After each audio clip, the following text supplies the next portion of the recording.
So for tonight, we'll all stick together through Q&A. Fantastic. How are we looking on folks? It looks like we got quite a few folks to join. We do. We've got a really nice group of people. You want to wait 2 more minutes or do we get started? Yeah, let's give them a full 5 to get here. It just means everybody has to talk more quickly. No pressure. I talk quickly by default. So please, if I speak too quickly tonight, let me know to slow down in the chat. And I'll show everybody how to get to the chat at the bottom of your Zoom. If you're not familiar with the Zoom UI, I have a slide for that. It's a real quick one. In fact, Edie, if you want to go down a couple of slides, I can show people while we're waiting. There you go. So at the bottom of your Zoom UI, if you're depending on if you're on your iPhone or mobile phone or tablet or you're on your computer, there is what they call a Zoom control bar, and there you can select different things like being able to get to the chat. It's the little button to the left of the red arrow, and to the right of the red arrow, there's something called reactions, and there you can clap for me when I talk, send me a little heart emoji. You can also raise and lower your hand there as that feature, so that we can see who would like to ask a question potentially. That's just a little bit of I'll go over this again after we start, but I want to give somebody a heads up because not all of us are used to using the Zoom UI or UIs for webinars. All right. Can you define UI? Oh yes, I talked to everybody about using acronyms before, and the first one to fail. UI is user interface, or what you see with the person using the device and the application sees in terms of the human interaction to something that they see on their screen. Thank you for that. All right, let's get started. Let's do it. And if folks can mute, and we'll bring you can unmute to ask questions. And of course, folks who are presenting, you can control that. Go for it. Welcome all. Right on. Thank you, Edie. Hi, everyone. I'm Jaime. I'm your neighbor in Altadena. My home was at 3501 Glenrose Avenue. If you ever walk down the street going towards Loma Alta, you might have noticed a garage door mural of a black and white terrier. It's something that my daughter and her cousin painted to personalize the house, the home for them.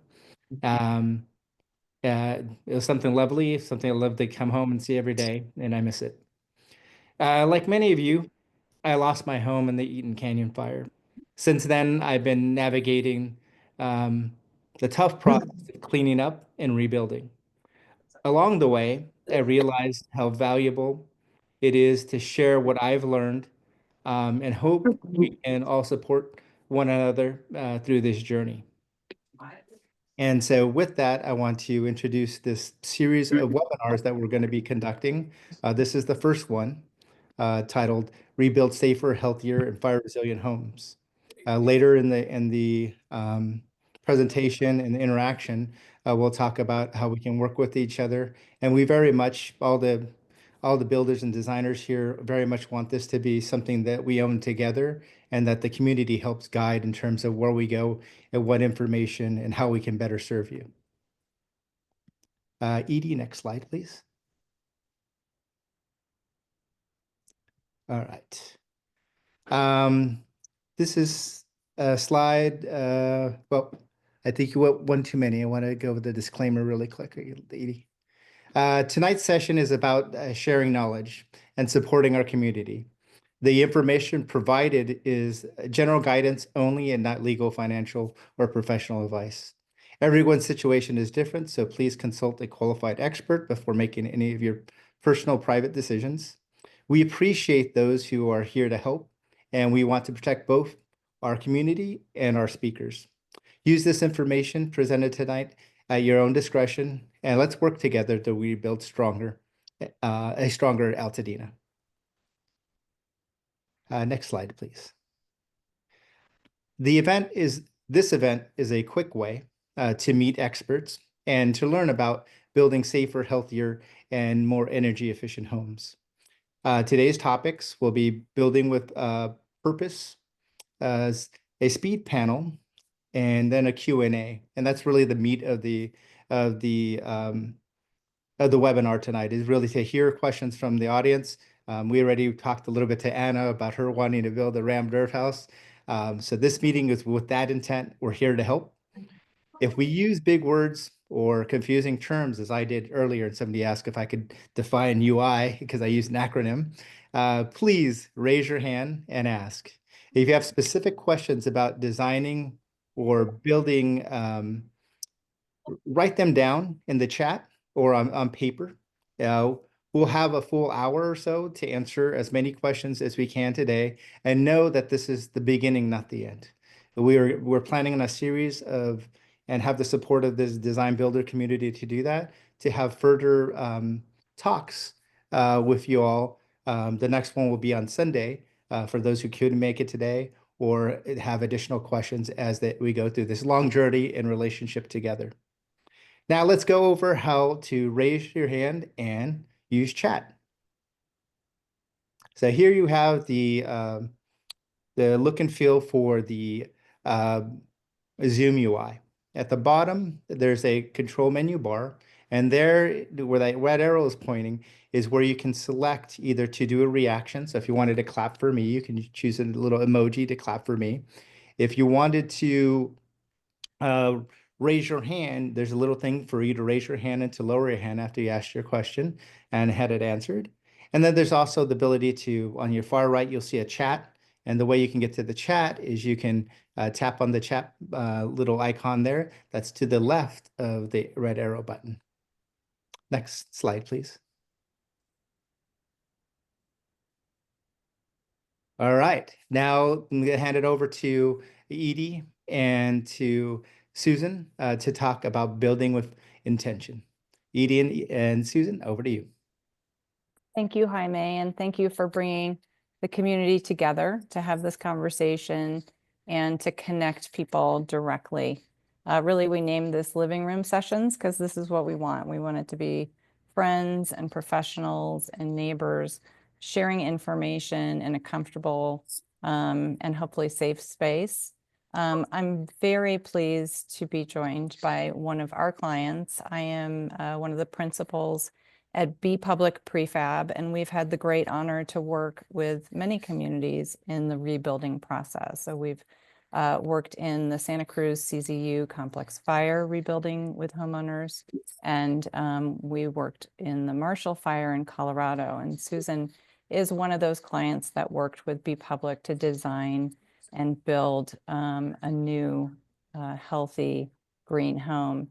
And we wanted to start this conversation. There's so much happening in your community, and there's so much that you're handling as homeowners who are looking at rebuilding and putting back the pieces to your lives and looking forward. And it's very helpful for us to stop sort of the noise of that and the busyness of that and really think about imagining your new homes and putting some intention around the spaces and how they might be the same or different from what you lost, but also what are those intangibles that you would like to build back with.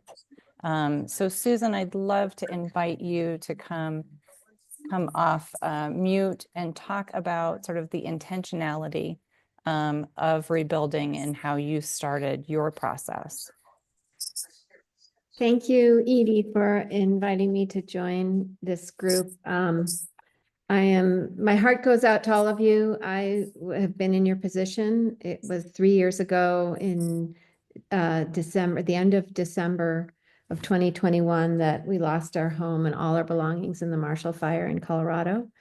And my first reaction was, well, of course, disbelief. But the second one was, oh my gosh, I've got to start building right now. And the reality is it just takes time. There's just certain things that have to play out rather slowly, like clearing the lot. Obviously, dealing with all the other things behind the scenes, like insurance and all the myriad of other things. But as our brains cleared a little bit, and we started seriously thinking about how we wanted to move forward, and we did decide to rebuild, we thought, we really want to build for the future. We don't want to go back to the old habits of building. We want something that's fire resistant and resilient and sustainable, and that does not add to the climate crisis that we're in the midst of, which we had the same or very similar problems with our fire as you did. There was a tremendous wind that took these two small fires that started and just blew them across the county, in Superior and Louisville, Colorado. And the firefighters couldn't do anything about it. It had been really dry the fall before, so everything was great kindling, similar to the situation you are, but there was nothing that the firefighters could do until the wind died down. So that's just laid the groundwork. And then we started talking to local folks that had experience with building a very high performing home. Thank you, Susan, and really appreciate talking from sort of the other side, and I know the pain is still there.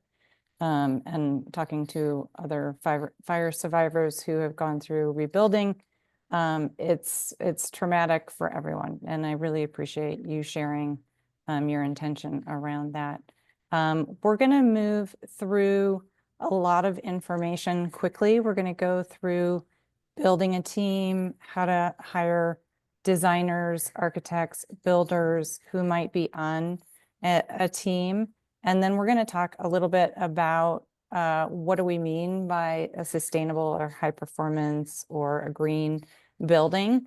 And then we're going to talk about a lot of resources. So thank you all for being here. And I'm going to switch slides and pass it off to Mary. Hello, everyone. I'm honored to be here today. Thank you for having me. Hi, May. Sorry for your tremendous loss. I hope that this discussion results in a sense of hope and comfort for you. I'll briefly introduce myself, and forgive me, I never know where to look, so it looks like I'm looking at you guys, but wherever that is. I will briefly introduce myself and the history of our firm, and then I'll move on to giving you some information about how our design build firm operates and what that even means. My husband Kyle and I established our firm in 2010 after receiving my master's degree in architecture, and he completed his degree in engineering. 100% of our clients have come to us through word of mouth referrals since then. We don't have much of an online presence, mostly because of this word of mouth referral, but we're now finally in the midst of launching a new website. That should be up and running in about a month. We are the principal designers at our firm. Kyle is also our licensed contractor and our certified passive house consultant. So, design build firm, what does that mean? We take our clients from A to Z. Kyle and I are responsible for the architectural design. We work closely with our clients until the design is finalized and everything is to their liking. Those drawings, once finalized, get passed on to our team of engineers, then our expediters who handle the permitting process. Once permits are obtained, we can break ground on construction.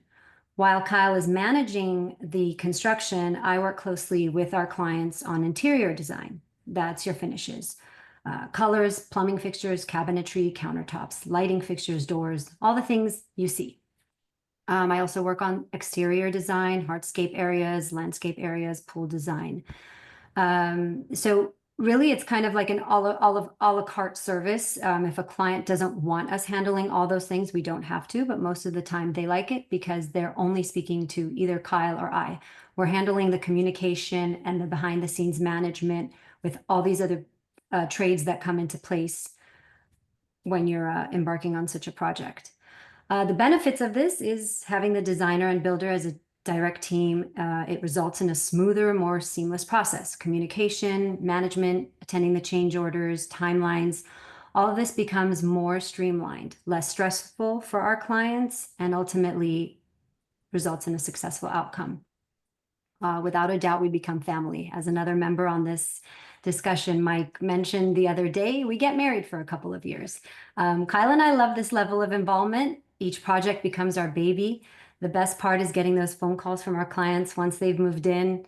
I love cooking in my kitchen. You were so right about the depth of that cabinet. Or we love the foyer for the Christmas tree. What a great idea. You know, just these small kind of details that really make a house a home. Those phone calls are, they make it for us. That's what we're here for. Lastly, I'll mention that we are passive house builders. Our own home is a FIAS certified passive net zero house. I can speak more directly about what it's like to live in a passive home for whoever is interested. In our opinion and our experience, it is without a doubt the way to build. There is no other way from here on for us, especially when you're given the task of building new construction. We're close to completion on a passive house in Sherman Oaks. I believe some of you will be touring that home sometime in April. We're super excited to let you in and show you around.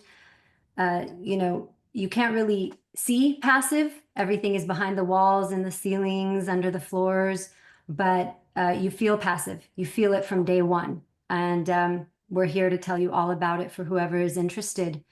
I will now pass it on to Bob, and I believe he'll speak more on that. Hi there, this is Bob Bowles from Beausoleil Architects up in Northern California and Pacifica. I'm now a retired architect. I gave up my license last year, but my wife and I still have a small practice, mostly doing residential work up here. We live in a zero net energy passive house design property that we built in 10 months for less than $400 a square foot. This was about 5 years ago. We're very proud of it. It's our home and our office. So I've been tasked to talk about architectural practice and the architectural part of the team in particular. But this first slide is about the other members of the team. Just as with medicine and a lot of things, general practitioners are giving way to specialists in all kinds of areas. So most construction projects these days require a whole team of consultants doing different things, very specialized. So this is just kind of a list of all those people. The architect is typically, I won't say in charge of, but kind of the leader of the pack, the conductor of the orchestra. Architects tend to have general knowledge of all of these disciplines, not enough to be expert in them, but they know enough to review their work and lead their work. So besides the architect, almost any project these days requires a structural engineer. Architects, by their license, can do their own engineering, but most people don't these days. You also need probably a civil engineer. They do grading and drainage plans to make sure the rainfall is taken care of. Utility plans and that sort of thing, site retaining walls. Most houses will require a geotechnical engineer to test the soil conditions. They make recommendations for the foundation design. Most projects will require a surveyor who will find the boundaries of the site and whatever topography the site has, you know, the elevations where the high and low points are. The state requires some consultants called Title 24 consultants and Cal Green consultants who mostly look after the green building and or the energy performance of homes. And then there's a whole range of consultants that you sometimes need and sometimes don't, depending on the nature of your project. Landscape architects obviously design planting and landscaping and irrigation. Any large trees, you might need an arborist to come and review the trees and make a tree protection plan. Interior designers can be something, interior design is something that can be done by a homeowner on a simple project, or it can be incredibly complex and like almost overwhelm the architecture at times with all the choices that have to be made. Some projects need a lighting designer if you're doing something really special. And then a lot of these folks here are doing the passive house program, which involves doing an energy model of a house to make it high performance. And then also more and more construction projects need a mechanical, electrical, and plumbing engineers. In the old days, we just did that in larger commercial projects, and in houses, all those things were designed by the tradesmen. But again, projects are getting more complex. Systems are getting more complex. So at least in larger houses, we often hire an MEP, mechanical, electrical, plumbing consultant. So you can see my small attempts at humor on the right. I was actually looking at some of the architects who have been practicing or famous for practicing in the LA area. And there are so many great architects who have worked down there. The best, Frank Lloyd Wright, is unfortunately no longer available. And Laszlo Toth, you can see on a movie screen, but I don't believe he's actually designing any projects lately. So the first thing you have to ask is what's the nature of your project? Do you just want to get into a house as soon as you can? Do you want to do something at minimum cost with minimum stress? Or do you want to do something more high performance, maybe something that lasts longer? Do you want to be on the cover of a magazine or just be comfortable? Or do you want to do something in a very historic style? The usual way to find an architect or find candidates, at least, like for anything, you ask your friends, your neighbors, your family, look at magazines, look at House, for instance, or Yelp or Angie's List. All of those things work. And I'm kind of talk about architects because I am one, but you don't need to be an architect to design a house, or not legally. Anyone could design a house. A homeowner could design a house. A lot of unlicensed designers, a lot of contractors, prefab manufacturers, and some engineers design houses, and that's all fine. A lot of them do a great job. So you don't have to limit yourself to looking for an architect.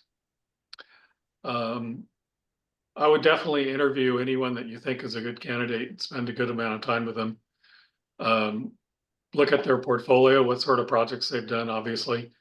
Ask for references and actually call the people and question them. Make sure that you're comfortable with them on the personal level. You're going to be spending a lot of time with them. And you need to make sure that they are a good communicator, both orally and graphically. To me, an architect has to be somebody who can sketch something to illustrate ideas, not just for the owner, but for the contractor. They have to be able to draw something. Some people draw with a computer, some people draw by hand. Either of those works, but you have to be able to communicate that way. And you have to make sure that whoever you're working with is good at educating you. A lot of you who have never dealt with designing or building a house, you won't know a lot of the vocabulary, you won't know the processes. I, at least in my practice, almost everybody we deal with has never done a house before. So we do spend a lot of time educating them and making sure they understand what's going on. Okay, I guess the next slide. Hope I'm not talking too much. So the architect or designer will no doubt give you a proposal for their services that spells out all the things they do and all the things they don't do. There are different ways for architects to be paid. They can just ask for an hourly rate and with no particular limit, or they can have a maximum fee based on an hourly rate, or they can give you just a lump sum. This is how much I charge. then you have to find out or make sure of exactly what it is you're getting for that fee. A lot of what the architect does these days is manage the consultants. As I said, we have all these people on our team, and somebody has to hire them, decide if they're the right person, manage their work, pay them. A lot of architects don't want to actually hire and pay consultants because it increases their liability insurance rates. So they ask the owners to do that directly. But some architects do the more old-fashioned system where they have everybody under their umbrella and they take care of everything. And then make sure you understand how the process works and what the architect does in the course of his work.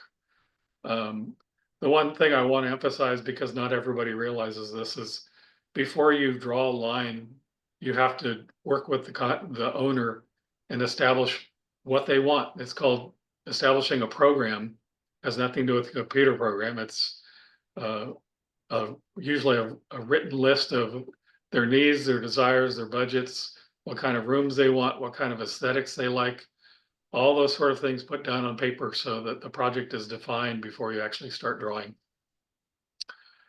So I guess I'm ready to go on here. And I don't know who this is going to be led by, but hopefully they will step up. Thank you. That would be Mike. Come on up, Mike Horgan from Karen Collective. Collaborative. Collaborative. I get it wrong every time. That's okay. Builder. No, wrong. Go ahead. My name is Mike Horgan. I own Karen Collaborative Design Build. We're up on the Central Coast. I've consulted all over California. I'm originally from Massachusetts, licensed in California and Massachusetts, although I've let the Massachusetts one go since we won't be building there anymore. We are a full service design build firm as well. We have a very heavy online presence, so we're very easy to find on Instagram and YouTube as well. Not saying that those should be the places you should be vetting your people, because a picture is not worth 1,000 words anymore. Most of them are pretty heavily edited and faked, but you can use that as a starting resource. So I am a design builder. I've been a design builder since I was 25. I'm 48 now. I do this every day. I'm physically one of our builders, so I am in the field every day. I am also our lead estimator on every project I've ever built. I've built with natural materials, we've built with prefab, we've built with panelized, and we've built with stick framed all of our lives. I'm originally from the Boston area, so we've done restorations on colonials, as well as our California work is fairly modern. I'm glad that Bob did say that you don't need to be a licensed architect to design a home. Although I have a ton of respect for a lot of the licensed architects, and Bronwyn's not in the meeting, but she's one of my favorites, and I wish she were here. If anybody can wrangle her into their project, good for you. I have a feeling she's going to be very difficult to get involved, but you don't have to be a licensed architect in the United States to design a home. And I will also say that of my top 10 favorite designers in America, I would say only about 30% of them are actually licensed architects. So don't let that be the guiding light. There are a lot of good designers out there. And one of the best fire designers in the Los Angeles area is not a licensed architect, but he's been around there for quite a long time. I'll put my contact info in the chat, I guess, since everyone else is. And if people need to reach out to me, they can. A few people have emailed me already. I answered some questions about rammed earth projects. I'm kind of harsh, and I don't have a lot of patience for non-niceties. I tend to tell people the truth, and my role as a builder, often the euphemism and the nickname we use is that we are often the dream smashers of the projects. We very often have clients work with architects for 2 to 3 years, and then it comes into our hands, and we tell them that the pricing is off by $3 million. That's actually happened twice in the last year on 2 different projects. So having someone involved from the get-go, whether that's a design build team or an architect and your builder at the table from the starting line is going to be the best advantage you have, particularly if cost is going to be the driving force. And it's pretty rare that we ever work with clients who have open wallets. Occasionally we do, but more often than not, there's going to be budget constraints, and having the people who price these projects every day for a living at the table with you and put them together is going to be a great advantage. I hope I don't talk too fast. I'll try not to use acronyms, and I'm available by email if people need to reach out to me. We got involved because we are working with a family on the Central Coast already who has recommended us to their family, who lost their home in the Altadena fire. And part of why it's going so well and the relationship that we have already established is that we do approach these as marriages, and all of you should approach this as a marriage. You are going to be getting involved with people who are going to guide you through a 250,000 decision-making process. They're going to know everything about your life, goods, bads, ups and downs. I use this analogy a lot, but they will know who wears clothes in the house to make coffee in the morning and who prefers to walk into the kitchen sans clothes, and why a window cannot be in a certain spot in a project. And those are actual conversations that we have had with clients in the past, and you don't expect it, but it's part of the process. So we're going to know everything about you. We're going to know your bathroom habits. We are also going to know your finances. And these are things that most people don't share with their partners until 6 months, a year, 2 years. And you're probably going to be in a contract within a few months of talking to someone, and those are going to be the talking points. Bathroom habits and finances, who cooks, who doesn't, who wears clothes, and who likes to not wear clothes.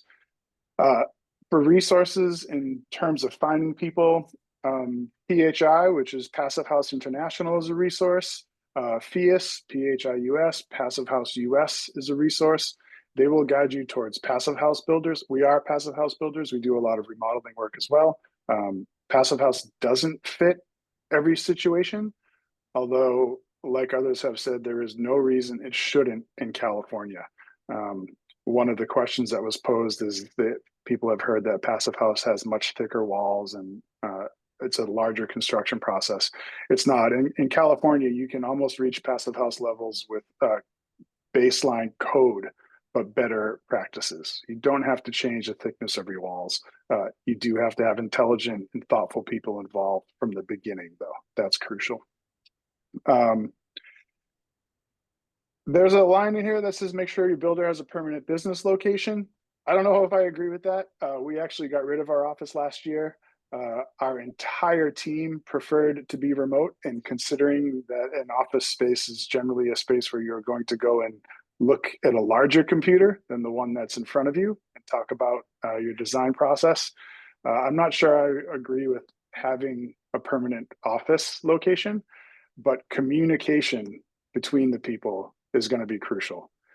You should be assigned an architect and you should be assigned a project manager by whoever you're working with. Finding out how long someone's been in business is key.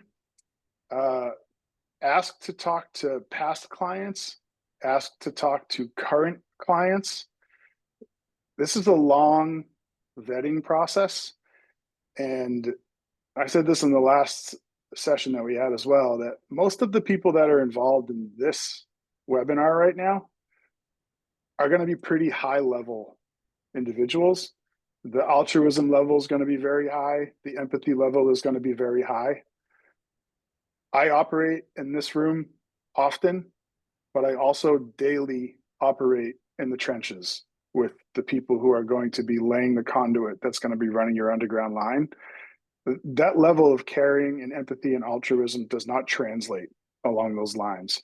So spend a lot of time to find the person who's going to be the lead builder, and make sure that they are going to be actively involved in this process.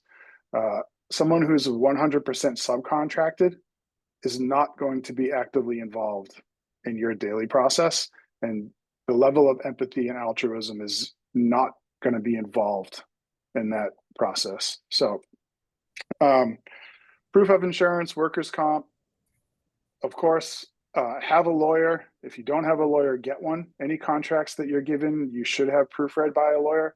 You should also have a builder who has a lawyer, and they should be able to speak to each other. You should be able to ask questions and have those questions answered. Ask your builder if they have a lawyer. If they don't, might not be a great start.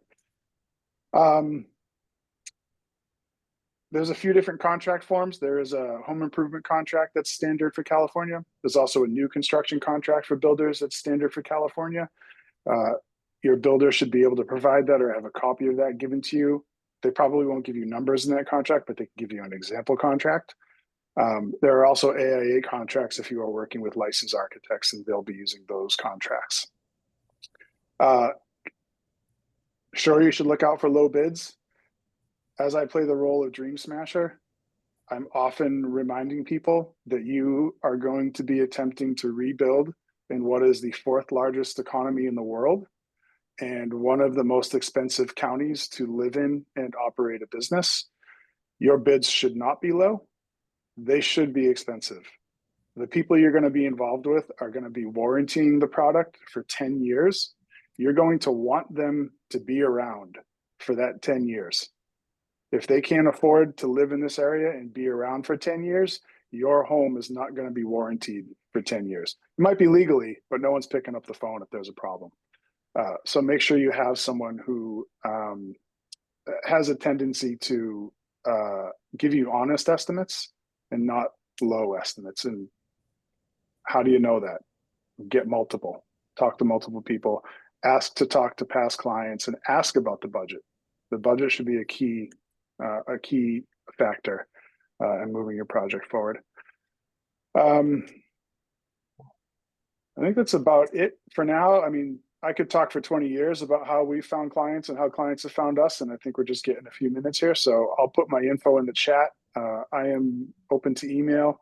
I'm pretty good about responding if you give me 48 hours, and I'll try to help as much as I can in a non-paid consulting role, and do the best that we can for you. So, yeah. Thank you, Thanks. Mike. And you did, in the planning of this meeting, you were really clear of, there's a lot of people rushing to sign up builders and to sign contracts and put deposits down. And I thought your advice then is really appropriate here of slow down. Like, make sure that marriage is good.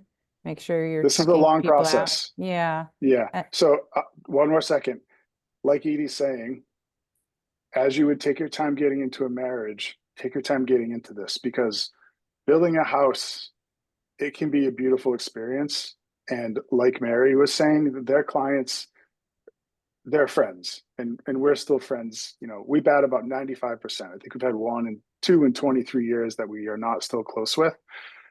You shouldn't be signing contracts now. You should be taking your time in this situation. You should not be giving deposits. It's actually illegal for builders to take deposits in California. So do not be giving any money to anybody yet. Architects can take deposits in advance. That's pretty standard practice.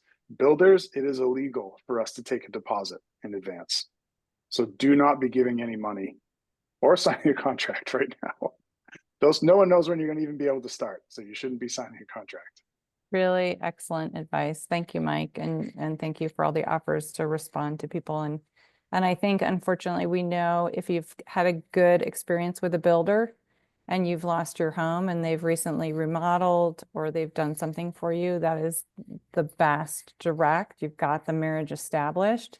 But we know so many people have never thought to build and plan to build. And so this is coming out of left field. And where do you start? Thank you so much. Sarah said that it's okay for builders to take $1,000 deposit. That's true. At the signing of a contract, there has to be some kind of financial transaction to make a contract legal. So in California, it's $1,000. But in construction, generally deposits are thought of as, you're going to be building $1 million projects. If a builder's asking you for 10 to 30% up front, you should be running away from it. It's not 10% of the maximum value. It's $1,000 or 10% of the total project cost, whichever is less. So it's generally $1,000. Thanks. Thank you, Mike, and thank you, Edie. Mike, I don't want to put you on the spot, but one of the stories you shared with me last week and a few of I'm them okay with it. um, was the people contacting you from back east that you worked with when you were early in your career. I think that's a very poignant story. If you can just take 1 minute and encapsulate that for everybody. I don't actually remember the same story, but we have 3 different families we've built for back east. Oh no, this Um, was the builders that want to come out and their intentions of oh, why they want to come out. yes. Oh my God, thank you. So like a building process can be a beautiful process and you can have a fantastic experience and look back on it for the rest of your life and say it's amazing. It unfortunately can also ruin your life. And in the construction world, we call them divorce projects for reasons. So part of the vetting process is involving this slow moving pace. As soon as these fires hit, I'm from a small town in central Massachusetts, not a hoity-toity town, not a high cost of living area, very blue collar, single mom with 3 kids. You know, mom was a teacher. Within days of these fires hitting, I'm getting emotional already, and I just hate this kind of stuff.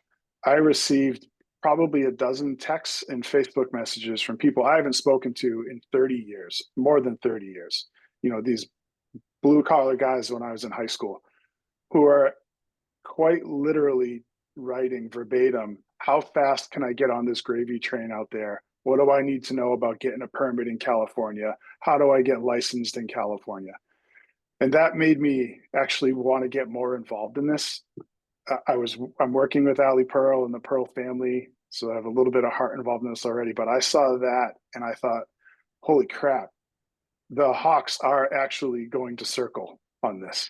And I was seeing it firsthand from people I knew and grew up with in Massachusetts, ready to hop ship and come cross country to get on the gravy train of rebuilding a community with no heart in rebuilding a community. So the vultures are out there. I shouldn't have said hawks. I actually like birds. Vultures are more predatory. So, but take your time. Yeah. Yeah, thank you for Mike. And that's I think you're going to hear a theme is that and you can see from this timeline as well that um it's going to feel counterintuitive, but this is going to be a long process. It's not going to be a quick process. In the background that I have in building, you know, hardware and software products, we have a saying is that slow is smooth, smooth is fast. And what I'm going to go over with you right now is kind of an evolving timeline. We're all feeling it now. We're all experiencing this now in Altadena. As you know, some of us got, you know, our ROE stuff done really quickly, and our debris removal is ready to go like that. Other us, you know, we missed something that we didn't include. I had a neighbor that didn't include their wife's name on the documentation, so that's holding them up. So that's the slow part, and that's what I think a couple of the panelists here are saying is take your time because you have time. This is when it is okay for you to move slowly. There's lots of time in the project where you can work on ideas with your design build team to see how you can make things go faster if that's possible. So I'm going to briefly talk about an evolving timeline. Keep in mind that timelines will be unique to you and your home and your family and what you're building. I use evolving intentionally because I found projects can be dynamic and ever changing. In my background, but also in, you know, having worked on my mom's remodel a couple years back. One key piece of advice I'd offer to all my neighbors, to my community, and anybody building anything is to manage what are called change orders and scope. It is the best way to keep your project costs within control and closer to the estimates you get from your builders. So you might be asking, what is a change order?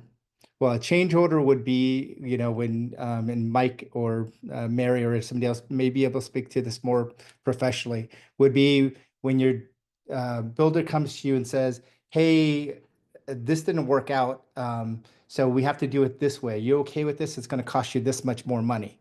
And then you have to make one of those 250,000 decisions that Mike's talking about, because you're going to have to make that call on how you want that done. I had a friend recently in a personal experience that remodeled her home in Long Beach. And in that remodel, there were a bunch of change orders, and that ran up her cost. I hope she's not offended that I shared that story, because if you know me personally, you probably know who I'm talking about. Sorry. My apologies. So here's a high level first time home builder, homeowner that's building a home perspective on what you can expect that I've seen so far. Its purpose is to provide a visual framework for you to get your head around, all this stuff. We never, as somebody mentioned in the chat, never in our lives thought we'd be going through this. But a framework in terms of the steps or milestones in terms of rebuilding your home and to getting back into that beautiful home that you'll share with your family and build new memories. This is what this is entailed to do. So right now, a lot of us are, have gone through safety and damage appraisals. We either have worked with our insurance providers. Some of us may not be insured, but the damage assessment, what's it going to cost roughly based on what we lost? And there's different coverages for that. And more than likely what we have, unless you've recently been insured, aren't going to have enough coverage to rebuild your home. Just to be frank and straightforward, I'm kind of like Mike, and I'm pretty direct. Many of us are now going to debris removal, and some of us have already completed debris removal. The few lucky of us that have done that. Some of us, like we are in Zone 20, are trying to organize that to do that as a block or a zone, so that we are trying to do something awesome is to build back together in the same timeline, so that when we're back in our homes, we're not living in a construction zone, because that's going to be loud. It's going to be a lot of stuff, dirt flying around. That can't be really good for us or for our children's or our pets. We're also seeing now, in months 1 to 24, the restoration of utilities and infrastructure like water. Some people in the Altadena area can now drink their water. Other people are still being advised not to. So things like that. The electricity is back on Glenrose Avenue. I went to a neighbor whose house is still standing, and he's got electricity now.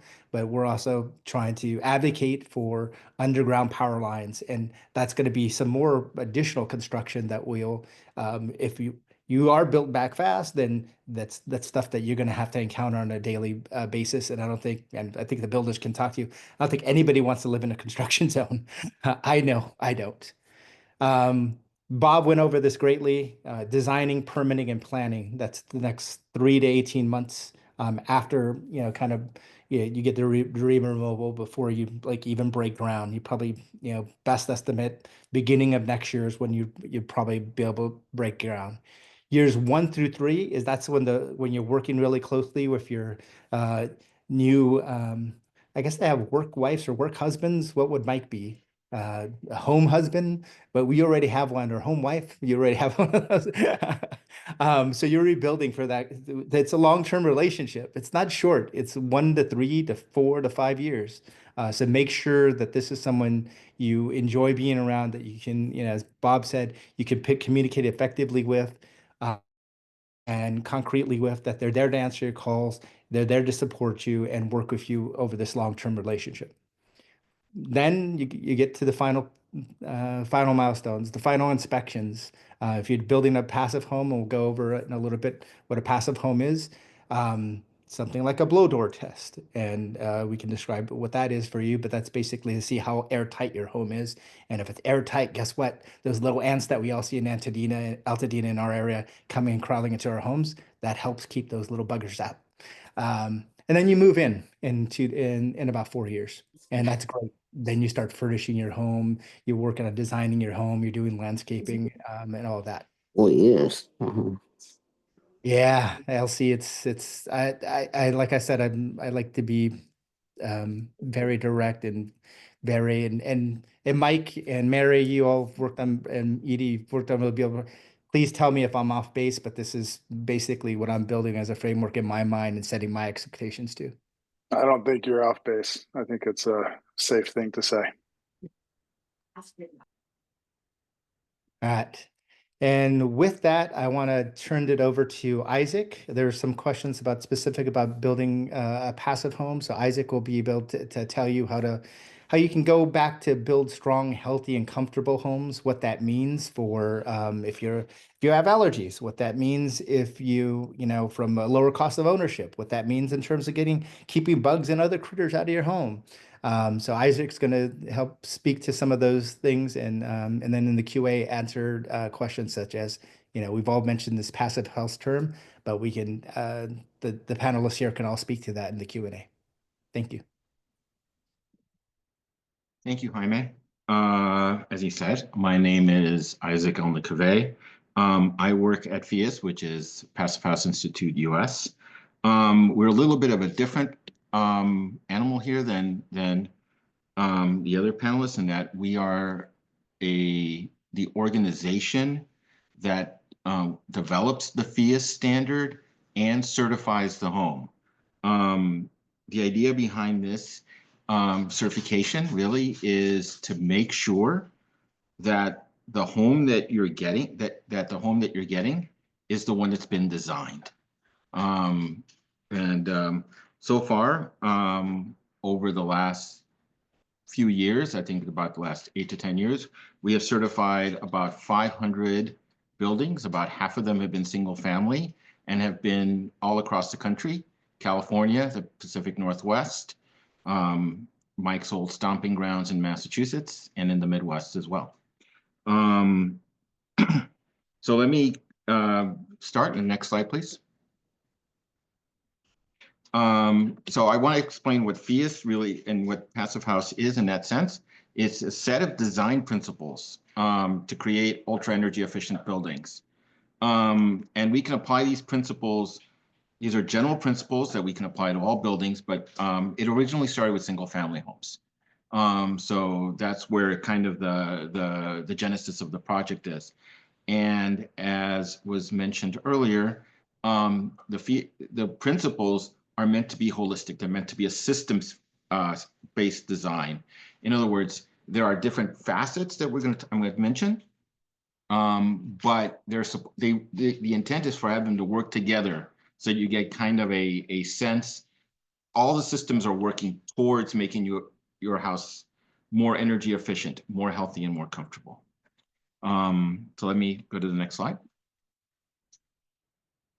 So the principles are about 5 specific principles that we really go through. Number 1, as Jaime mentioned, FIAS Passive House homes are airtight, and we mean airtight.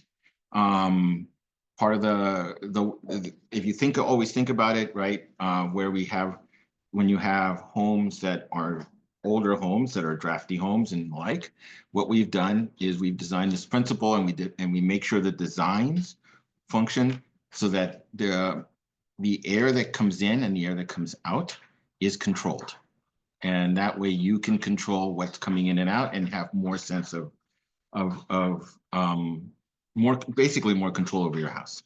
Number 2 is thermal continuity. In other words, we make sure that if during the winter the house stays warm, and during the summer the house stays cool.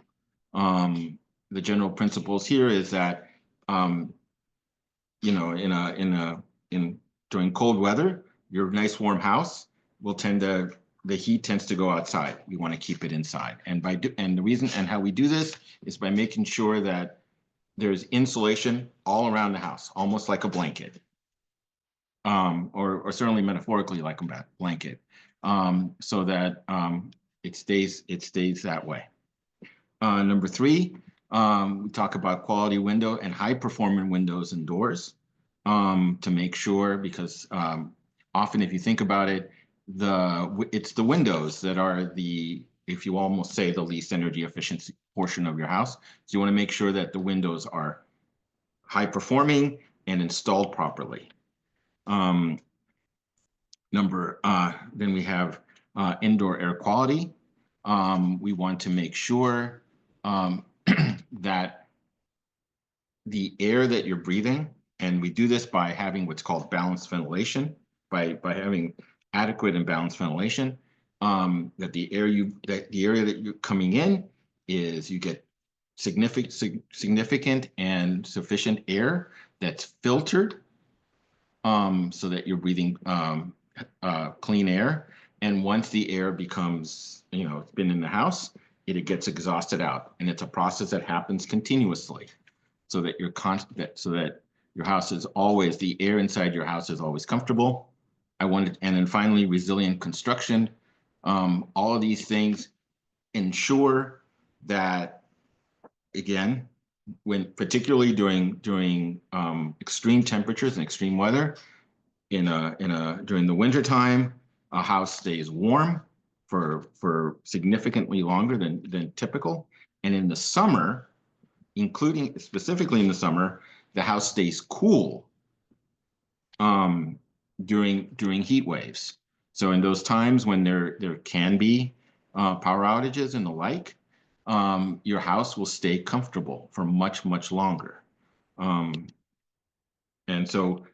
all of these things, and what I wanted to emphasize as well is that by doing all of these things, then the amount of active heating, and passive really means all these issues that passively work to keep your house comfortable, all the active, like your heating system and your air conditioning systems, work less. And so you need smaller units.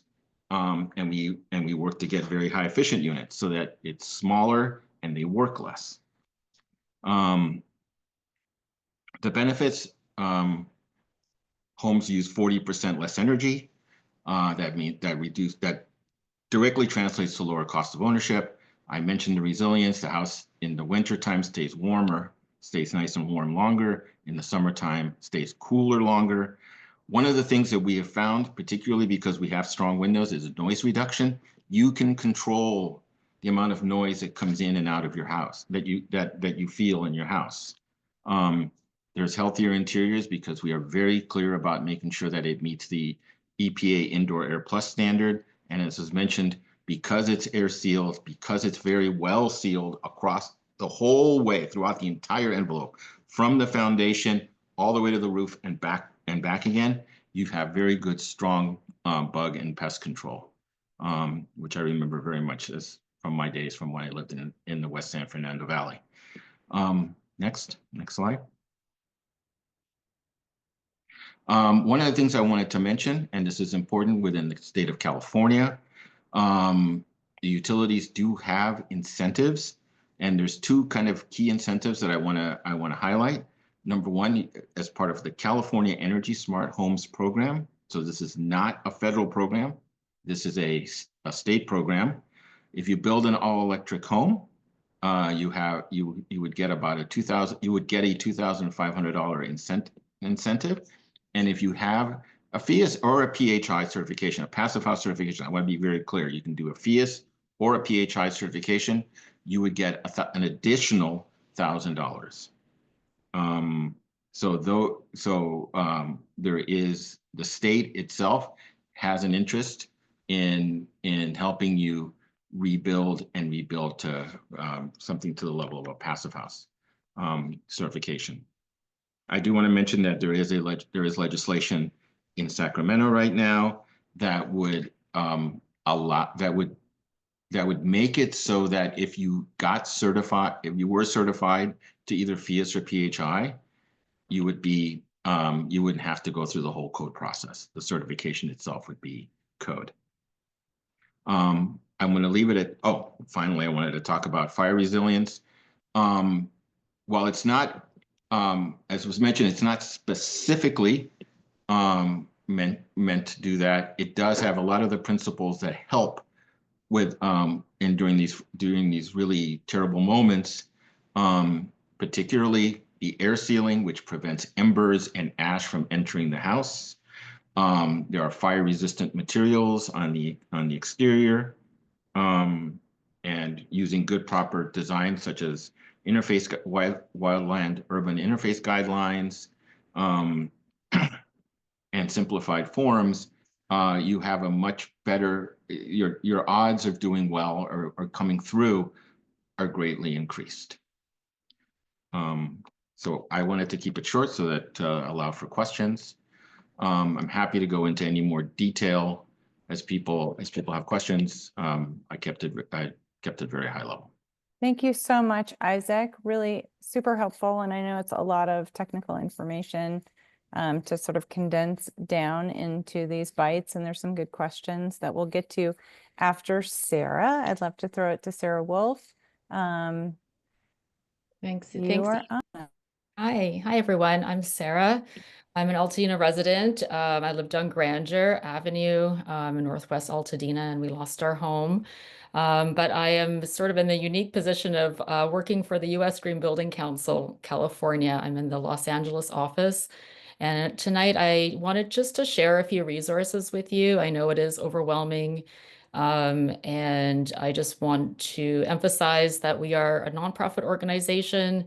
We have many members who are architects and builders and estimators and green building consultants and building performance, energy modelers. So please use us as a resource as you go through this process. We have lots of connections to the building community. You can go to the next slide, Edie.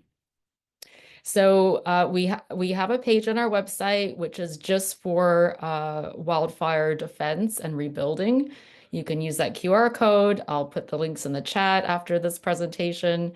So we have a ton of resources. We offer free training on home hardening and wildfire defense. Also, if you have contractors that want to be certified in construction or landscaping for wildfire defense, you can also refer them to us. Our training in wildfire defense is 100% free. Go to the next slide. So at the moment, we are running a matchmaking service. So if you have expertise, know a lot of experts on this webinar, you can join our matchmaking service to provide services for homeowners and residents who want to rebuild. If you are a resident and you need help with finding a particular type of person, surveyor, engineers, builders, you can also use that QR code, fill in a very short Google form, and then be connected to the people that you need to be connected to. Go to the next slide. Prior to this fire, because there's been so many fires in California, we have a homeowner's toolkit for wildfire defense. We are just in the process of updating and expanding the toolkit, which should be ready any day now.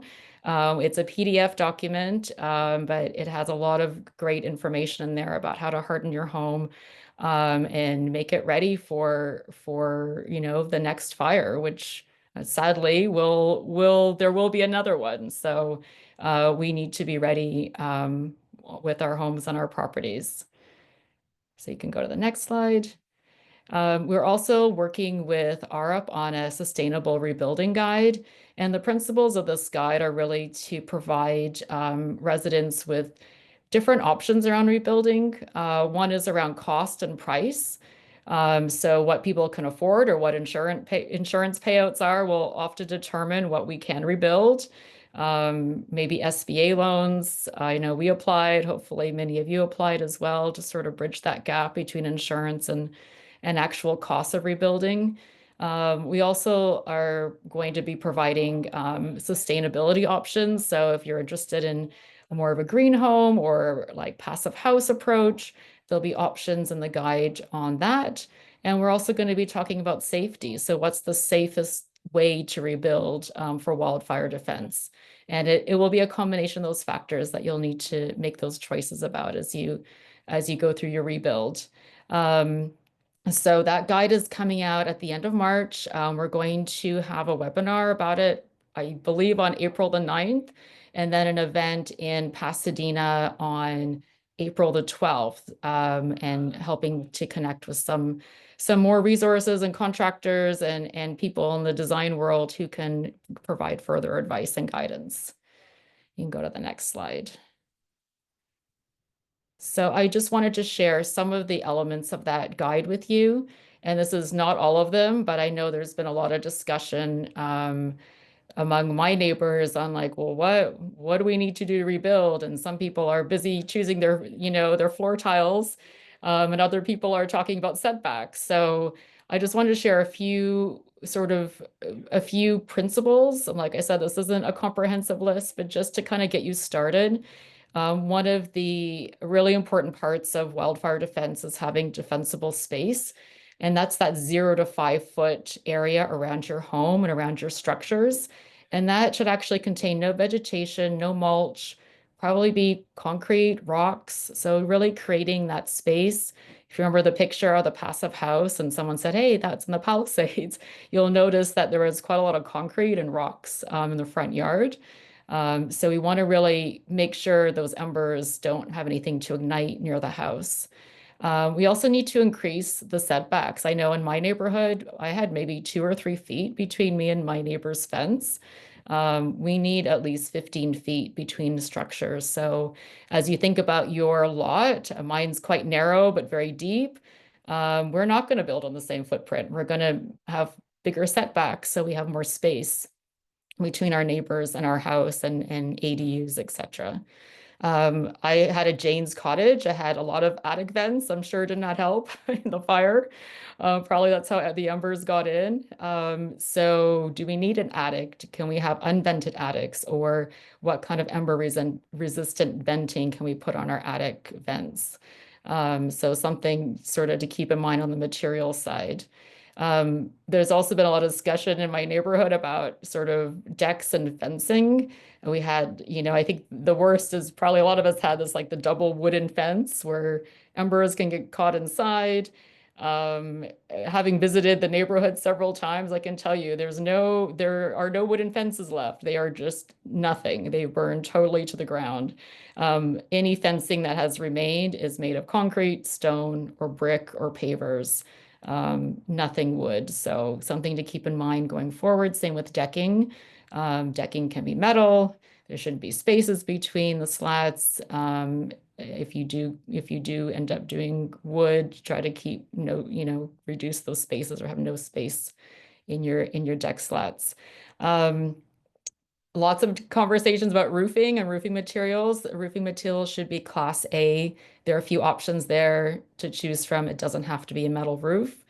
Your windows, lots of people had single pane windows. We need to think about multi-pane glazing, 2 or triple pane windows. The exterior pane should be tempered glass. And then when you think about your siding, again, lots of people had stucco on my street or wood. We need to think about fiber cement, metal siding, or a 3-coat stucco. And this is only if the embers get to your house. What you don't want the embers to actually touch your house. So it is really the principle of siting your property and spacing and creating that defensible space between structures. So the embers aren't using your landscaping or using piles of wood you've left outside or leaves that should have been raked, and not creating ladders to your property and getting in other ways. So I'm going to leave it there. There's a lot more to say on this topic, but I think it's time to turn over to questions. Thank you so much, Sarah. That was excellent, really good information, and so much coming out from your office. And thank you for sharing your own experience. I'd love there's a group of other professionals on the call who didn't present tonight. It would be great if you unmuted yourselves and sort of just introduced who you are. Rachel, I'm going to kick it to you if you're willing to just say, okay, great. Yeah, I'm Rachel Maynor. I am an architectural designer, general contractor, and certified passive house builder in Portland, Oregon. So I'm not doing work in California, but I do really want to extend any help that you guys need. So if anyone has any questions about design, or just if you're feeling funky about the relationships with different contractors that you're talking to, etc., feel free to reach out to me. I'll make sure to put my email address. But anything you guys need, I wish I could be there to help, but I can't. So I'll do anything that I can from Oregon. Thank you, Rachel. And we do have some folks who have offered to review contracts and do office hours to be a resource to the community. So we'll share that out as folks offer that. Chuck, do you want to say hi? I'm trying to think of who else is, I'm scrolling through who else is here who might want to jump on and just say who you are. and the work you do. Yeah, Edie, thanks. We responded to the Marshall Fire, and we've completed 5 passive houses as part of that rebuilding effort. We've got 2 more in design phase.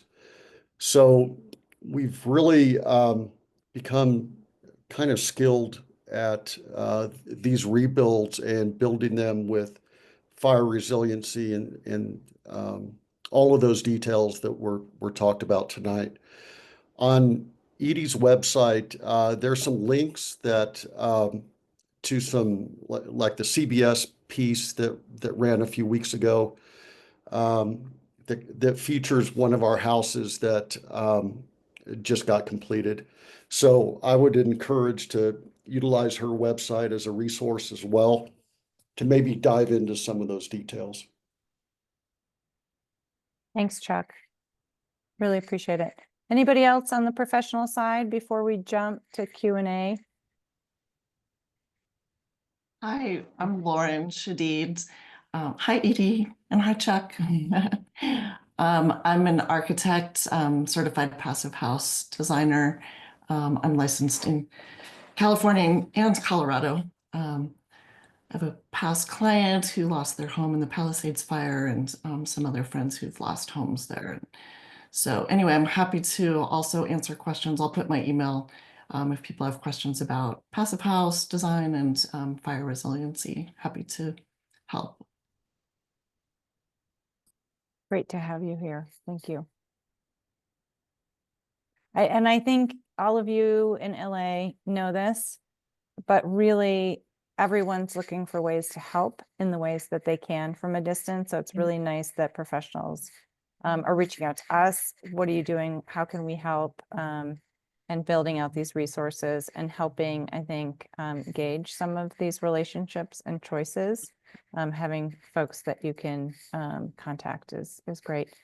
Anybody else want to jump in? And I did want to just address, Jaime came to me through Rachel and knows a lot, has done a lot of research around passive house. It is different. Like you haven't heard, maybe you've seen the house in the Palisades that did not burn. And there was a lot of news coverage of why that house did not burn.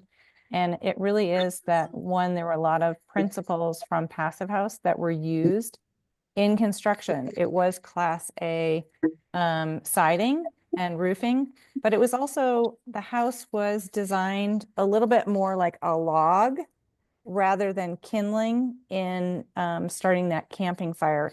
And that's, sort of, it's not necessarily number one passive house principle, but we do talk about simplifying the form so that we can insulate it really well, so that you can get that air tightness.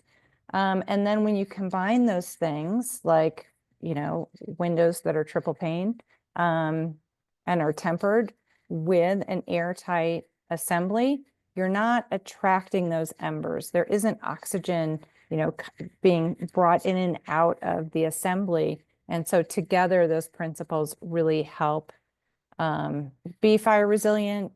But it's also, if you're building back something that's healthy, that's low energy. And Jaime, you shared with me, and I didn't know this, during the heat wave 2 years ago, that people in your neighborhood were paying like $800, $900, $1,000 for gas just to stay cool. And what we want to do is make sure that when the power goes out, that people can stay cool with a lot less energy, number one.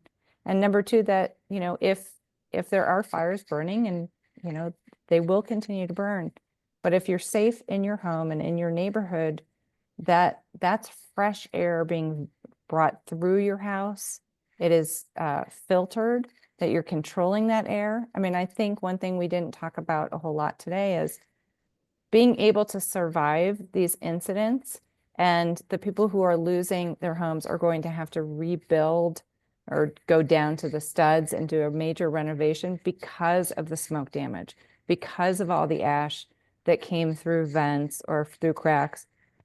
And really what we want is every day to control that. I love that there's things about the ants. The micro ants in my neighborhood when I lived in LA, was like, it was a battle constant. And this idea of why do pests come into our homes? Why do they find those cracks?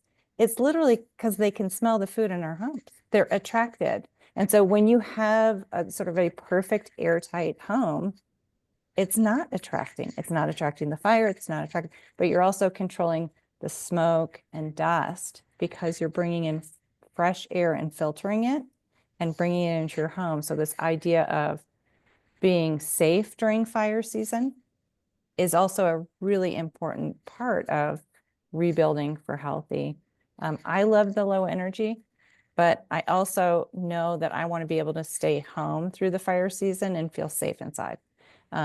So I think it's been an amazing group of people. I think to some folks, they came because it was about Passive House and they're passive curious, or because they've talked to us and they're sort of prefab curious, but really talking about a lot of things on this first conversation to sort of open up. There's so many opportunities, and I'd love to start the Q&A about the cost consideration, because this is constant for us of, is Passive House more expensive?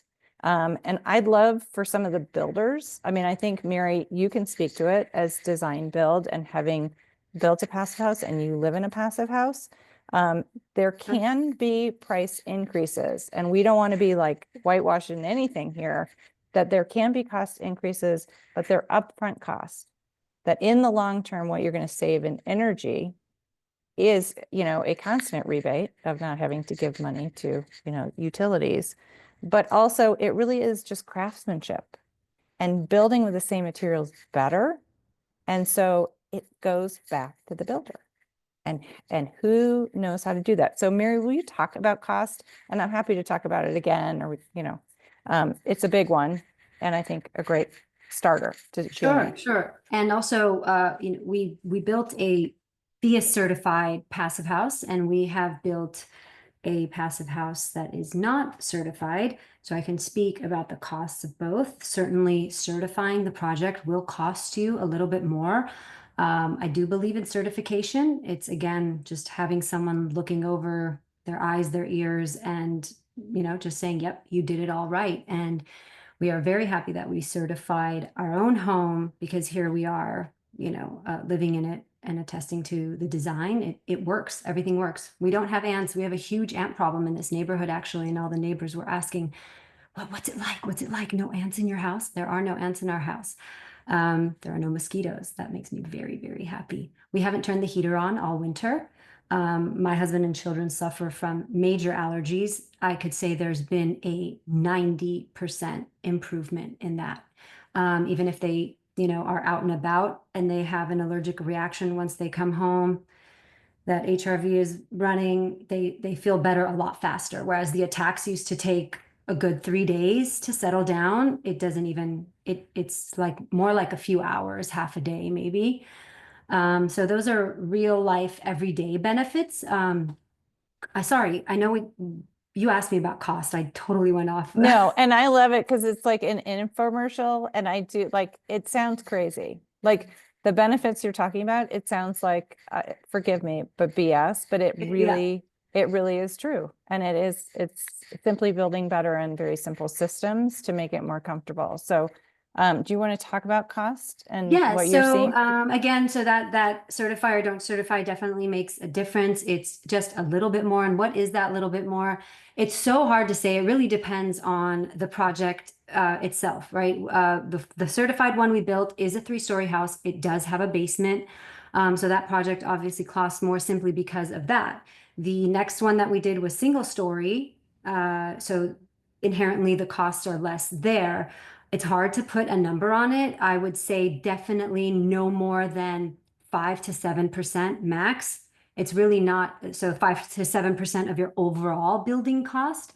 So to me, when you're building new construction, that is really not something to be thinking about. People are out there spending exorbitant amounts of money on their finishes. So you think about something that, you know, you're going to be experiencing and benefiting from every day. It's kind of like that extra cost has become an afterthought to us and to our clients. You know. Thank you, Mary. Anybody else want to talk about the, like the price? Yeah, thank you, Isaac. It would be great if you spoke to it.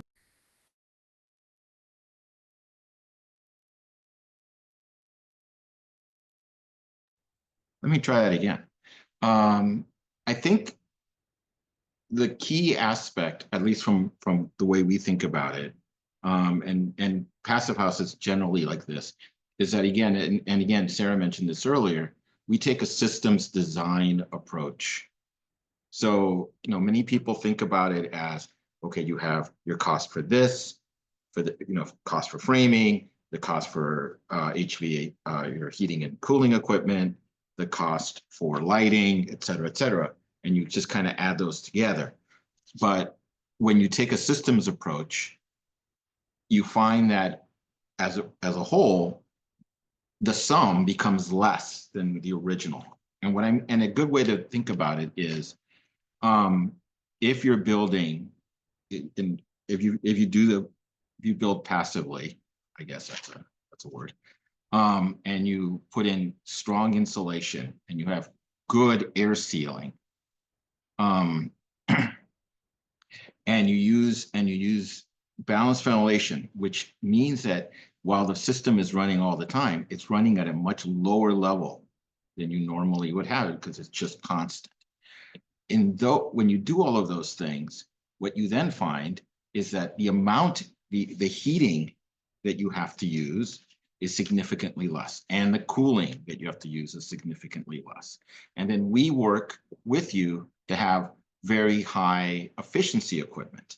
So then you're using your heating and cooling system less, it's more efficient, and all of a sudden, a lot of the costs that you were using to make sure that the house was well built in a passive manner are lowered for the active energy users.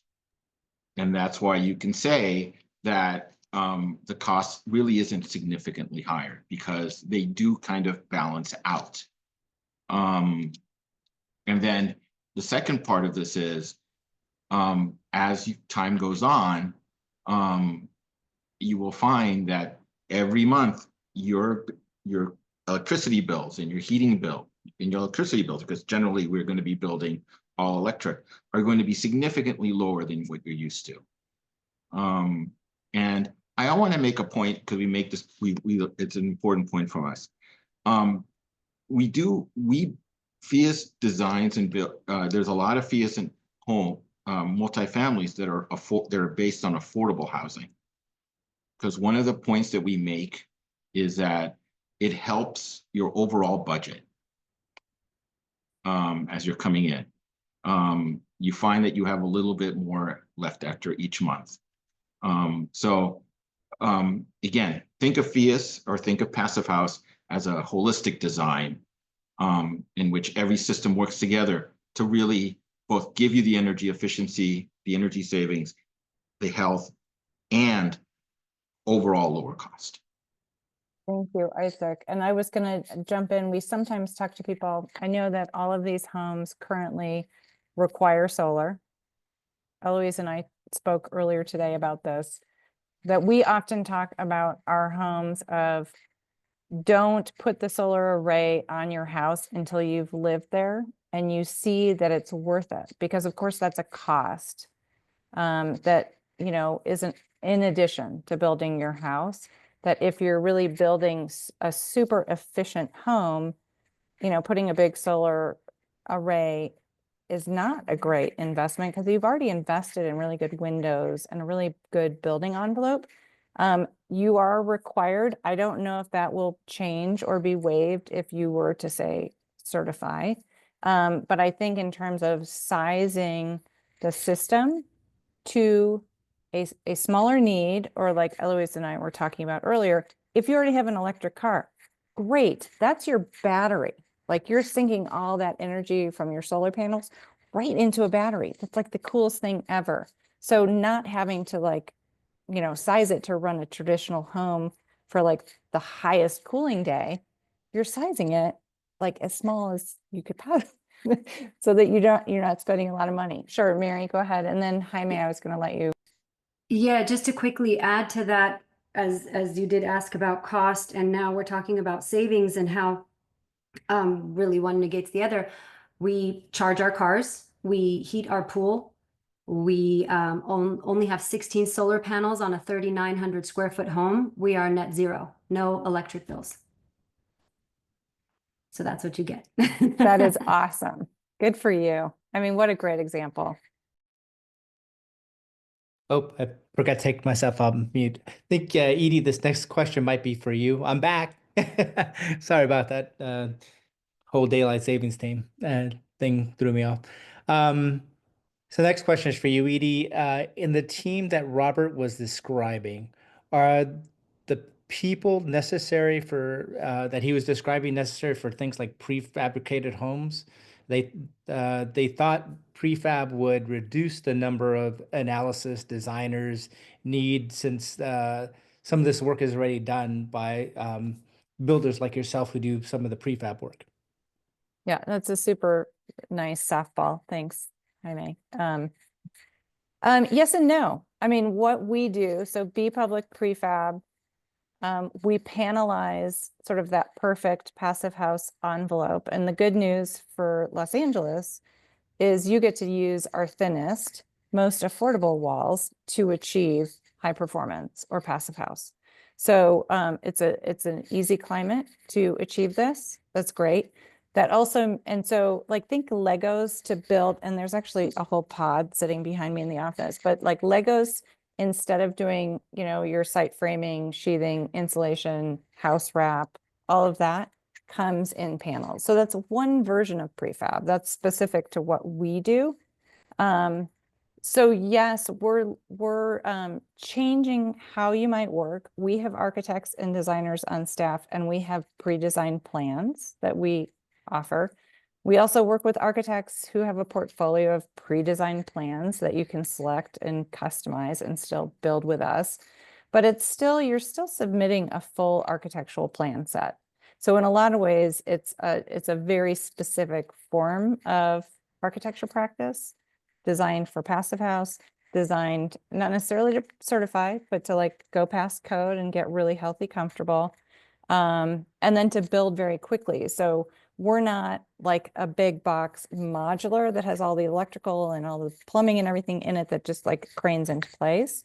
We're actually just helping Mike and Mary and all the builders on the call get that envelope up in a matter of days rather than months on site to that level of passive house performance.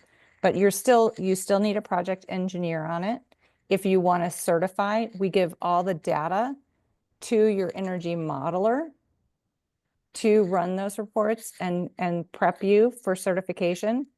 Everything we do is designed on this. So the principles of shading and solar gain in winter and orientation and where your windows are and just being thoughtful designers is baked into what we do. So in that way, it's just part and parcel. But we also work with outside architects. So all of the architects on the call can specify what we do like you would windows and doors, right? A window and door doesn't make sense to build on site in the wind.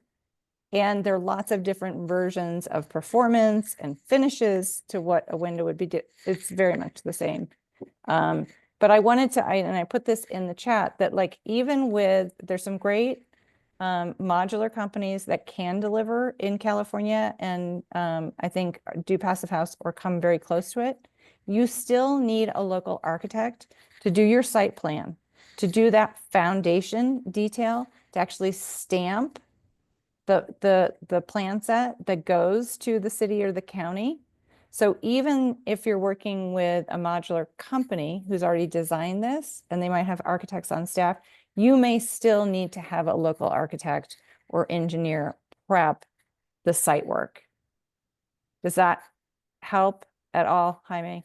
Yeah, and I think forgot who asked the question because I left and so I lost the whole chat and stuff.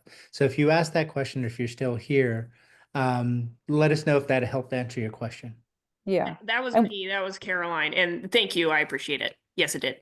yeah. So you can, of course you can add, lighting designer, you can, and I think nobody has talked about this. It sounds like all of the rebuilds will be required to have indoor fire suppression. So you're going to have to put it in.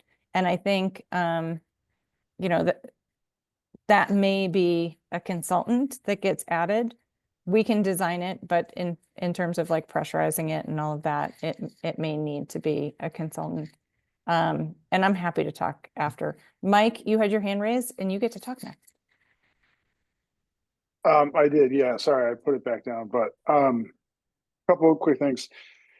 There is a local California Passive House chapter. Passive House California exists. It's in Los Angeles. So I was on the board of directors for 5 years, only stepped away because we got too busy. It's a fantastic, small but powerful group of people.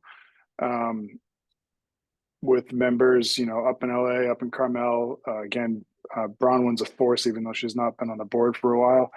And there's also the larger Passive House Network, the national organization. So it's not just FIAS. There are multiple organizations that work in this realm.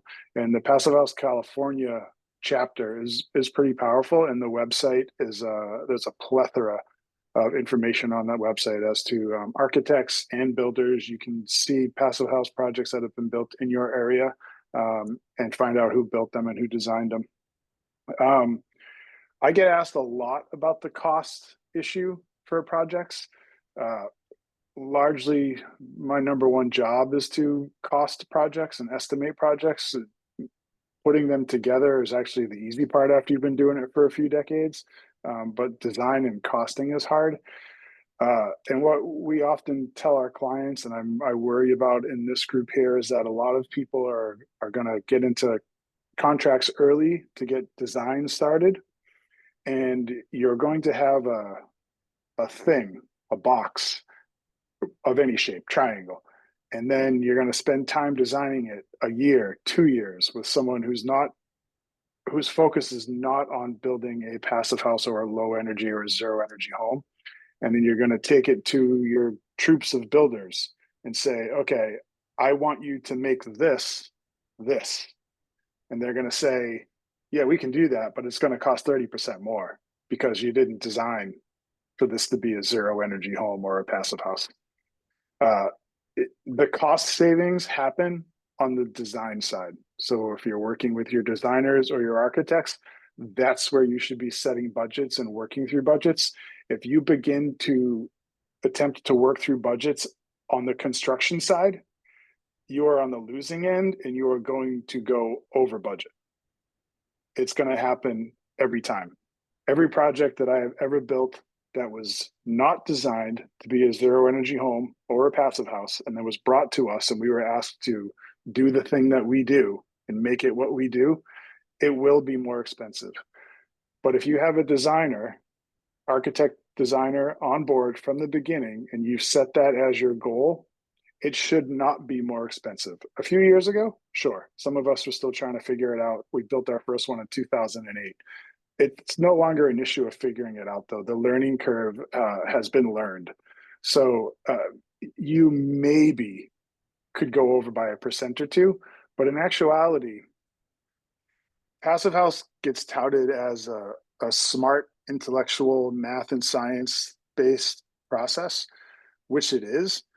But ultimately, the goal for all of the people in this room is to design and build a thing so that all of the recipients have a very simple thing to operate for the rest of their lives. In fact, you shouldn't have to think or talk about or maintain really any of the things that go into a passive house apart from changing a filter or two once or twice a year. And that's like changing the lint filter on your dryer. But the goal of all this complicated stuff we're talking about is to ultimately deliver something that is actually really simple. The mechanical system should be very, very small. If you take an average size house and put a $40,000 ducted furnace into it and then have 2 separate systems for heating and air conditioning, you've designed the wrong house.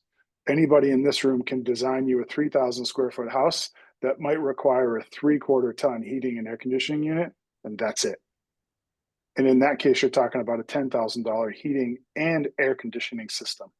That's because we've designed it that way from the beginning. So if that's going to be your goal, make sure the people that you talk to in the beginning have that goal in mind, or you will run into higher costs, but you shouldn't if that's your goal from the beginning. It's not the case anymore. Yeah, I think maintenance is a big one that homeownership, we don't really, you know, we throw utilities at it, but maintenance is a big deal and reducing that is meaningful. Jaime, you're up. Yeah, I wanted to tag onto what Mike's saying there. It's very important. It's kind of what I said earlier. If I can give you, a couple of words of advice, is to manage the change order. So what Mike was describing, that is a change order. One way to do that I've talked to one of the first members of my team, Bob, who's designing my home, is can we do an integrated design approach? It's an acronym, IDP, but it's also kind of a big thing or concept or framework for somebody to think about. But think about it this way. An integrated design process is basically, or IDP, is basically you're bringing the team together, as Mike is describing in a very straightforward way, early on, so they're working together at the very beginning. I come from, again, building products. And what I learned over time is my QA people were on the back kind of doing the testing at the end of the process. And we just kind of used to just throw things over to them. And then they find a whole bunch of bugs. And then we have to fix a whole bunch of things to make it better so that it's quality when it gets to the customer. Over time, what we developed is like, oh, well, we're a team that can work agilely together. How about we pull everybody up to what the very beginning of the vision of what we want to build, in this case, your home, and have the architects and the consultants and your permit expediter and your builder all working together as a team at the beginning. And I'm going to be Bob. Let me disclose something here. So Bob came back to me. It's like, those are more meetings for me, so it's going to cost you this much more. But trust me when I tell you, if you put, as Mike's saying, that emphasis on the design and spend up front versus spending on the back end, you're saving magnitudes of money more. So another piece of advice is look at how you can pull together. And I think this is why passive home builders have decided to be design builders. And Mary told me this is because it just worked better and more efficient and more cost effective if that was all done by a single team over time. But it's also better from a customer standpoint because you don't have to. I'm building a team, so now, which I started out that road before I heard of a design builder, and now I have to manage that team, which is a cost to me of time and effort. The other thing I wanted to mention is, and there's actually a quote for this from one of our favorite presidents.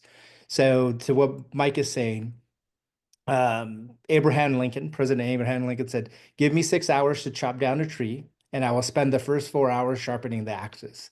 And the sharpening the axe part is that the definition, that design on how to make that more an efficient cut as you're chopping down that tree, so that you can execute more quickly. So that goes back to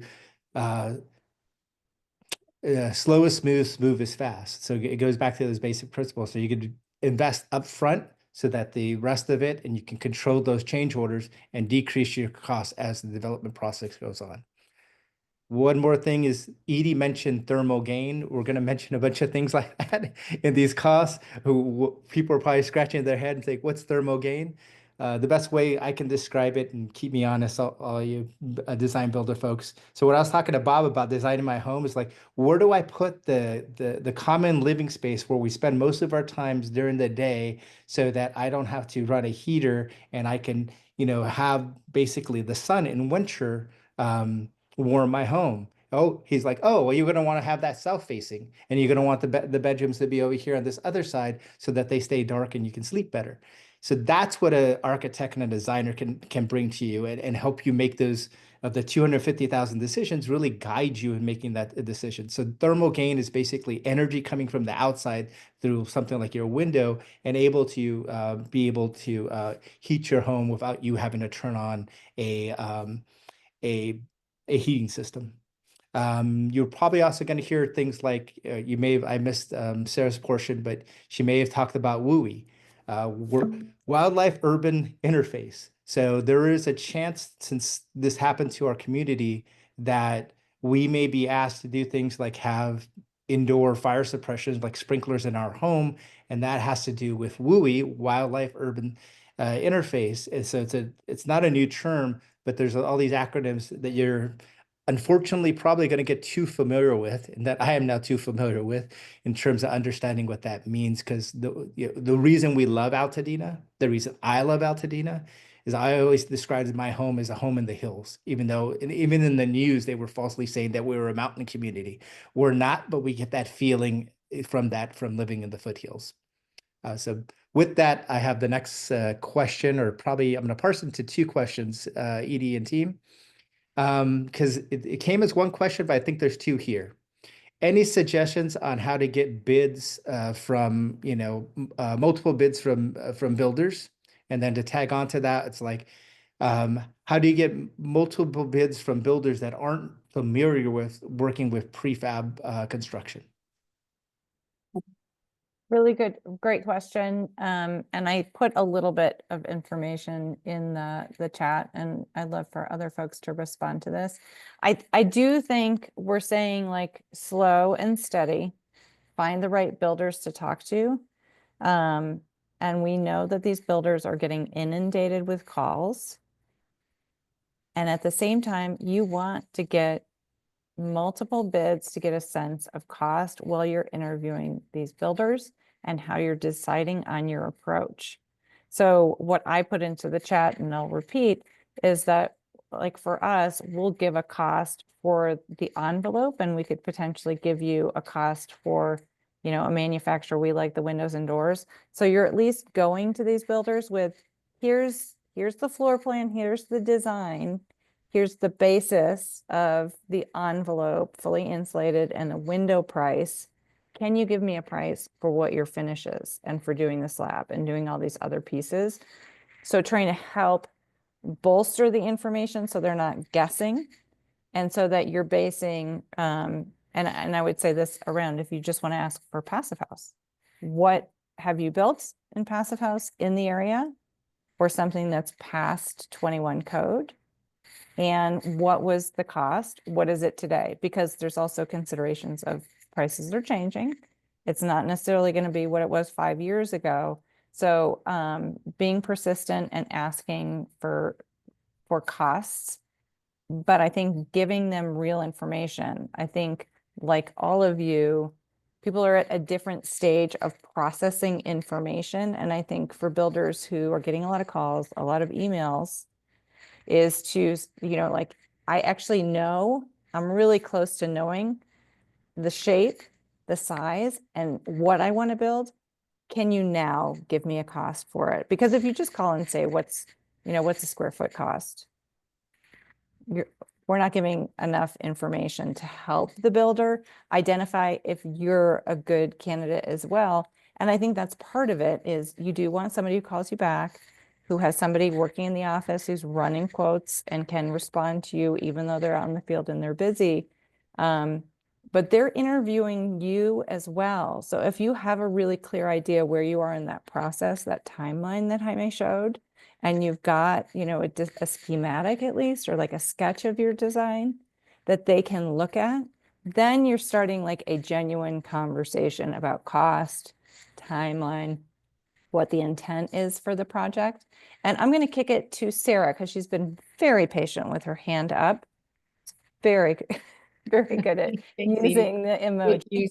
You answered a little bit in the chat. I just wanted to make sure you saw Eloise's question. I've had this similar question from a neighbor who is also looking at a sort of panelized approach and having trouble finding a builder who A, knows what it is, and B, is confident that they can do it. So if we're talking about using, maybe, I don't want to call it like a non-traditional, but something slightly different that maybe builders in Altadena or the Palisades aren't all familiar with, what is your advice, or how do people find a builder that is familiar with passive house or the panelized or your panelized envelope that your company creates? Where should people go for that kind of next step on finding a builder who can actually build the house?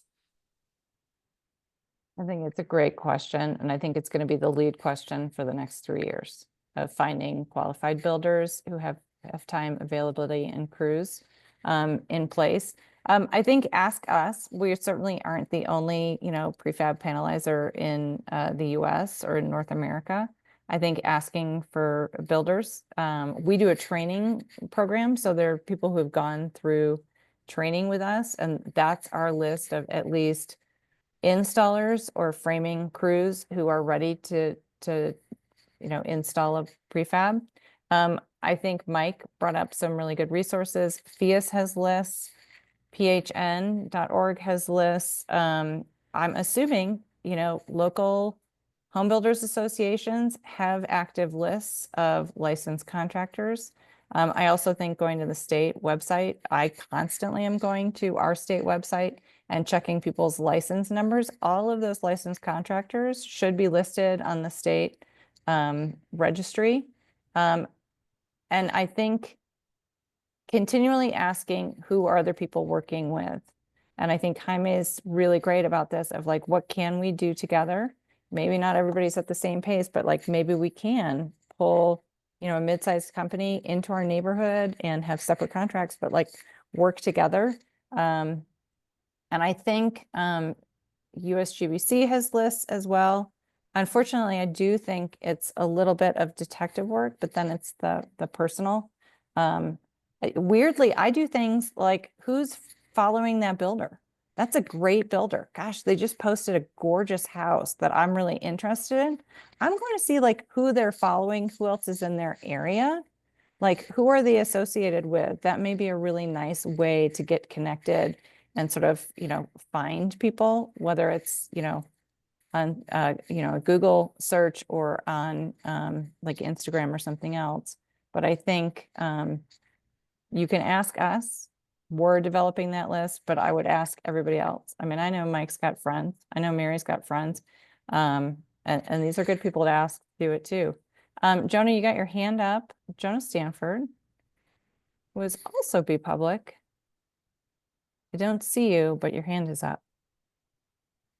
I'm here. I was just, you actually did a good job of addressing it. I was just going to say, like there is a transition in a traditional builder moving from, site construction to prefab. And it's not that big of a, a shift, but it is a shift in terms of sequencing, just, the building going up significantly faster than a traditional site built building. And so some of the sequencing needs to be accelerated in panelized prefab install for project.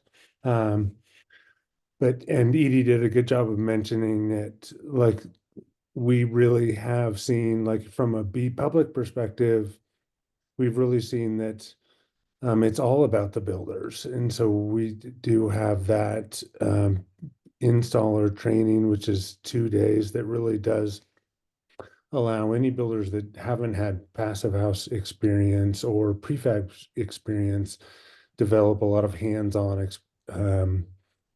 comfort with that, so they can quote and estimate prefab projects appropriately. It's really trying to keep the client out of risk. So the better the builder installer is educated around that prefab, the more competent they are to be able to estimate those costs and so forth and reduce risk on site. So that's really a big focus. And we've actually had a sponsor underwrite LA builders who are working in the build back to come to that training for free, which is very generous. It's very nice that we're able to offer that. And we do have 2 crews coming in another week to that training. So we're doing everything we can to get people ready for your rebuild. And it's a concern to us. It really is very forward in all of our work right now, is to try and connect with builders who are interested in really craftsman, beautiful construction for your homes. A lot of the people we're talking to in LA, they're very small, they're very simple, modest homes, but just wanting it to be built better, right? A lot of these homes were 1940s. We know they were leaky. They were cold when they shouldn't be. They were dusty, whatever it is, like, let's build back better. It doesn't have to be grandiose. It just needs to be very well built. So we're working very hard on the builder side. We know it's a challenge and we're with you and we're really trying to work on it. So keep pushing on it and ask those questions of us. And we will send the recording of this, which is now, we're almost at 2 hours. Yeah. We like sharing information. We will send follow-up of the deck. This recording, if you really want to watch it again, I recommend maybe we fast forward double time, maybe in the rewatching. Share it with your neighbors. We're going to do another talk on Sunday. We will take suggestions of other things you would like to hear about. And I think, Jaime, I don't know how you feel about it, but like if you were here today, we will send the info from Sunday as well. Yep. You've given up a lot of your time. You're very busy in your lives and in consideration for rebuild. We really appreciate you being here and spending time. I hope it's been helpful and informative. There have been a lot of questions here. Jaime collected a lot of questions ahead of this, and we will build a fact sheet, and we certainly will add it to the B.Public LA Fire resource page. But I think everyone here is interested in answering those questions and giving you good data support as much as we possibly can. Yeah, that includes David. To see your question here, we'll be able to share the info on the training. Yeah, Edie's shared that with me before. We'll definitely share that with you, as well as any information and resources that we have available. Again, we invite the community, the people here that are still here. To know we went a little long tonight, to really give us your questions, help guide the experience. Let's make this what's the gaming term? Let's build your own adventure. Help us with your questions and what topics you want to get deep into in future sessions, so that we really are answering your needs. Your needs today are going to be different than your needs in a year. So if we can focus on those more immediate to you, to help you, that's what we're here for. We're here to be a service. Thank you. Thank you all. We'll sign off and we'll talk again soon, and best to everyone. Thank you. Bye.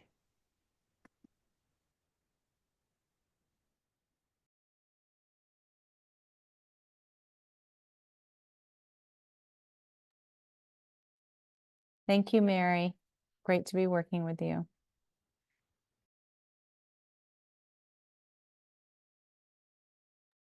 Thank you. Sorry, I kept forgetting to send mute. Thank you. Thank you so much. We'll be in touch.